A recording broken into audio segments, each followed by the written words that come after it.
Commissioner Karachi की गाड़ी मरम्मत की मद में हर माह 3 से 5 लाख रुपए खाने लगी। वजीर आजम के दौरे कराची के दौरान भी उन्होंने पुलिस एस्कॉर्ट की गाड़ी इस्तेमाल की। कमिश्नर कराची ने चीफ सेक्रेटरी से नई गाड़ी की फरमाइश कर दी है।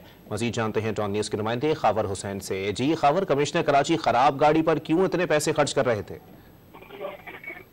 जी, कमिश्नर कराची की गाड़ी है या पुरस का हाथी समझ में नहीं आता। हर माह 3 से 5 लाख रुपए इस गाड़ी की मुरम्मत पे खर्च होते हैं। ऐसी कोई गाड़ी नहीं है कि जिसकी मुरम्मत पे 5 लाख रुपए हर महीने खर्च होते हों। ये बताया गया है कमिश्नर कराची की जानिब से। एक समरी अरसाल की गई है चीफ सेक्रेटरी को, जिसमें उन्होंने खुद लिखा है कि ये खसारा गाड़ी है जिस पर जो उनके लिए बायस से शर्मिंदगी बनती है, और इस सूरत हाल की वजह से वो फील्ड के दौरे भी नहीं कर रहे हैं। और हाल ही में वजीर आजम का जो कराची का दौरा था, इस दौरान भी कमिश्नर कराची की गाड़ी नकारा होने की वजह से वो मजबूरन उन्हें पुलिस की गाड़ी जो है सफर करना पड़ा।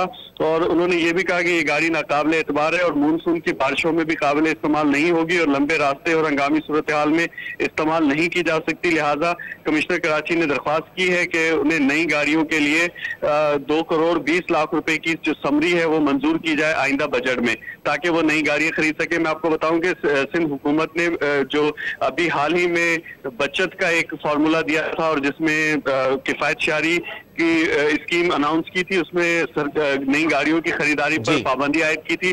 ताहम अब ये कमिश्नर कराची की जानिब से जो फरमाइश आई है, अब देखना ये कि सिंध हुकूमत ने इस पर मंजूरी भी दे दी है। जी, बहुत शुक्रिया खावर हुसैन अपडेट करने के लिए।